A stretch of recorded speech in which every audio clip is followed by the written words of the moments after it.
The topic of today's video is Ableton Live versus Logic Pro X.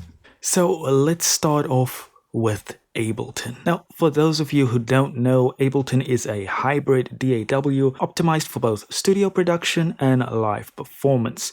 It supports Windows and Mac OS, so that's already a point for it, and offers a dual interface, session view for real-time clip launching and arrangement view for linear editing. Version 12.2.1 brings improvements to control surfaces and UI updates, because Lord knows Ableton needs it, to auto filter. So key features for Ableton would of course now be auto filter redesigned with a new DJ comb val, more filters, enhanced UI and per channel spectrum display. Bounce to new track effortlessly allows you to export clips or tracks, a boon for live performances. We've got expressive chords, spectral resonator, raw melt updates. So in terms of sound design tools, Ableton always has been, but is now also bringing in some great new features, especially for its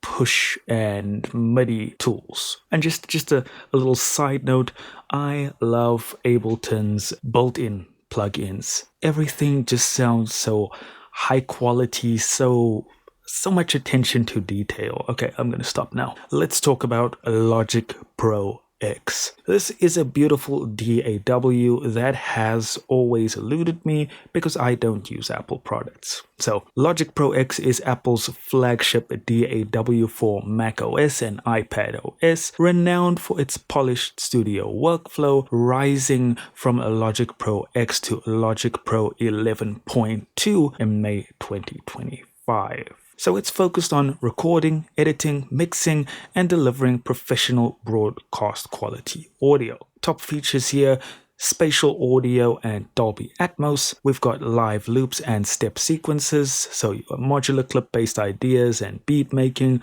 comparable to Ableton's Flow. You can auto-record performances even if you forgot to start recording, so that's pretty cool. FL Studio, that you guys should get that. Then we have the AI-powered track separation for vocals, drums, bass, piano, guitar, smart tempo, so that's professional-grade editing tools for timing and pitch correction, as well as some very nice VCA faders and deep mixing tools.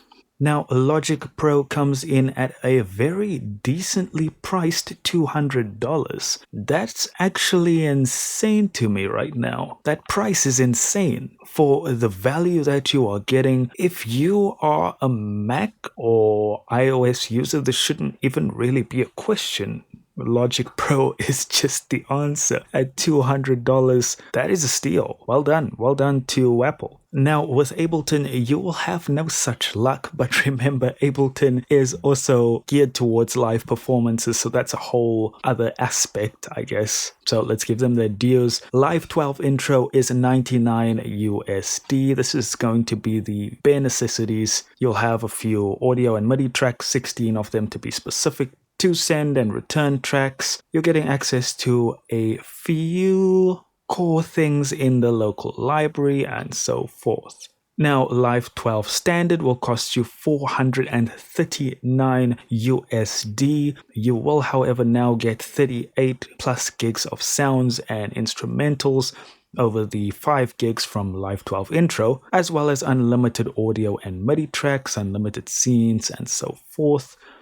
And lastly, the Live 12 Suite will set you back 749 schmackaroos, but that's going to give you 71 plus gigs of sounds, max for live, and all instruments and effects. This is the complete package, and at that price, it better be the most complete package ever. Okay, so we need to get to the final verdict.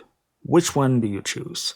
Choose Ableton Live if you thrive on live performance, clip-based production, and improvisation. You want unique sound design tools like expressive chords and advanced filters, and you use controller-based workflows. Ableton Push, I'm looking at you, and real-time jamming, Choose Logic Pro X if you focus on full-scale recording, mixing, orchestration, and post-production.